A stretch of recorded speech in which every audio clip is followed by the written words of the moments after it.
आदरणीय निदेशक महोदय, प्राचार्य महोदय, उप प्राचार्य महोदय, शिक्षकगण एवं मेरे प्यारे भाइयों और बहनों, मैं श्वेता सिंह कक्षा 9वीं ब की छात्रा आज आप सभी के सामने अपने विचार प्रस्तुत करने आई हूँ। मेरा विचार इस शीर्षक पे है, लड़कियों की जिंदगी आसान नहीं होती। तो चलिए शुरू करते हैं। भाई की लाडली है और है हर फिक्र से अनजान, कि भाई की लाडली है और है हर फिक्र से अनजान, माँ का सपना और है पिता का अभिमान, माँ का सपना और है पिता का अभिमान। पर क्या जानते हैं आप, नन्ही सी इन परियों की एक दायरे से बाहर कभी उड़ान नहीं होती, और जितना सोचते हैं हम लड़कियों की जिंदगी उतनी आसान नहीं होती। जन्म से पहले ही माँ इनकी शादी की गहने जुटाने लग जाती है। क्या सही है क्या गलत है हर बात पर बताने लगती है। देखो तुम लड़की हो, अपना ख्याल रखना, जमाने को बदलना मुमकिन नहीं, इसलिए अपने कपड़ों का खास ख्याल रखना, किसी से ज्यादा बात मत करना, और कुछ भी गलत लगे तो सबसे पहले मुझे बताना। हम इन्हें जमाने के साथ चलना तो बेशक सिखाते हैं, पर साथ ही एक दायरा भी समझाते हैं। खुद की ही जन्मी दुनिया में खुद ही महफूज नहीं होती, और जितना सोचते हैं हम लड़कियों की जिंदगी उतनी आसान नहीं होती। बचपन से ही रंग तो कभी रूप तो कभी व्यवहार को लेकर टोकी जाती है। कहाँ रहोगी, कैसे रहोगी, क्या करोगी कहकर ना जाने कितने अवसरों से रोकी जाती है।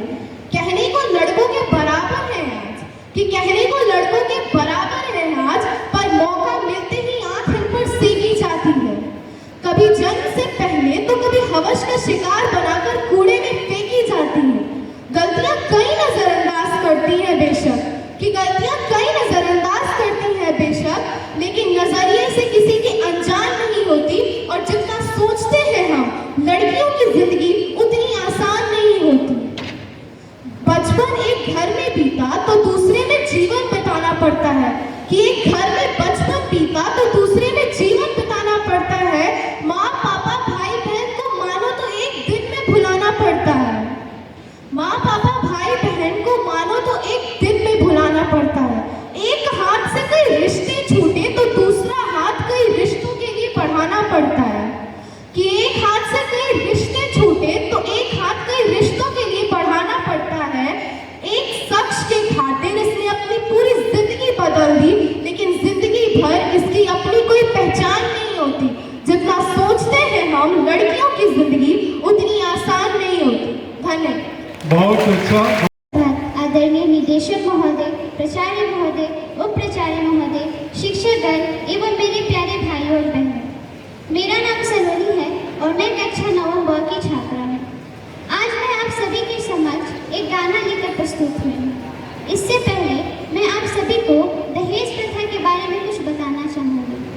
दहेज प्रथा एक ऐसी कुप्रथा है जो हमारे बिहार में ही नहीं बल्कि पूरे देश में फैली हुई है। इसे हम शिक्षा द्वारा ही मिटा सकते हैं। तो आइए इसी से संबंधित एक गीत को सुनते हैं। बाबुल प्यारे सजन सखारे सुनो मेरी मैया, बोझ नहीं मैं किसी की सरकारा मझधार पे नैया, पतवार बनूंगी लहरों से लड़ूंगी, अरे मुझे क्या बेचेगा रुपया हो, अरे मुझे क्या बेचेगा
thank you.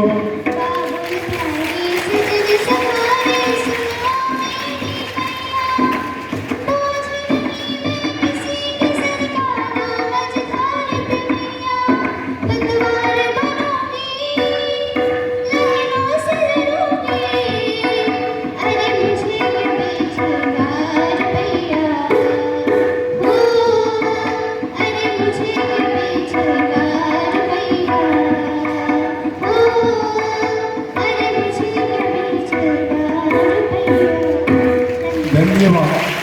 Everyone, respected director sir, principal sir, vice principal sir, my name is Prakash Kumar Singh, my mother name Preeti Kumar Singh, my father name Pankaj Kumar Singh. I read in class 1A. I live at Chapra. My class teacher name is Tanuja ma'am. मैं आज आपको एक गाना सुनाने लाऊंगा। कुछ इस प्रकार है।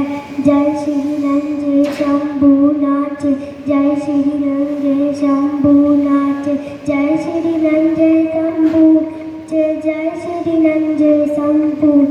चोकार भरे वादे गाड़ जे तंडवा उठे बिजली काड़क बजे धार दे जा धरती दूज बरतकाल भरत पड़ जीते एकाएक गढ़ के सब गढ़ जीते हर दुश्मन से गढ़ जीते छत्रपति वीर शूर सा छत्रपति वीर शिव चरित उनके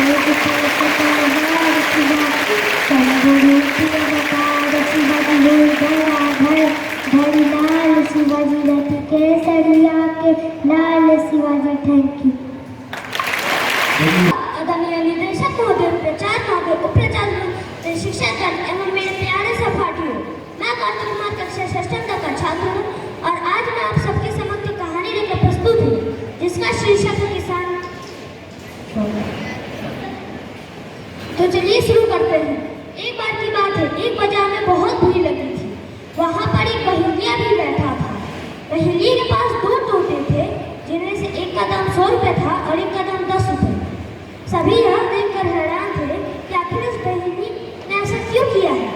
अचानक वहाँ एक व्यक्ति आता है और वो उन दोनों तोतों को खरीद लेता है और फिर वो जब बहेली से पूछता है कि आखिर भाई साहब आपने ऐसा क्यों कर रखा है, एक तोते का दाम 100 रुपये है और एक तोते का दाम 10 रुपये, तो वो बहेलिया बोलता है कि अब इस बार आप दोनों तोतों के पास बारी बारी करके जाइएगा।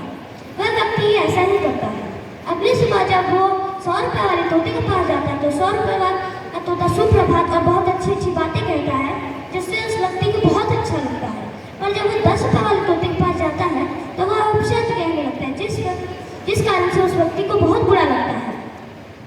यह बात सोचते हुए वो 100 रुपये वाले तोते के पास जाता है और कहता है कि आखिर में ये 10 रुपये वाला तोता अपशब्द क्यों बोल रहा है। तो 100 रुपये वाला तोता उन्हें बताता है कि हम दोनों भाई हैं पर किसी कारणवश हम दोनों एक दूसरे से बिछड़ गए थे। मैं एक संत के पास चला गया और वो एक चोर के पास। संत के पास रहने की वजह से मुझे एक अच्छी संगति प्राप्त हुई और मैं अच्छा बोलना सीखा। पर वो एक चोर के पास गया जिसके कारण उसे एक बुरी संगति प्राप्त हुई और वो बुरा बन गया। इस कहानी से हमें यह सीख मिलती है कि हमें हमेशा अच्छी संगति को ही अपने साथ में रखना चाहिए क्योंकि बुरी संगति के कारण किसी को भी बुरा लग सकता है। धन्यवाद। आपका दिन मंगलमय हो। और अच्छा आपका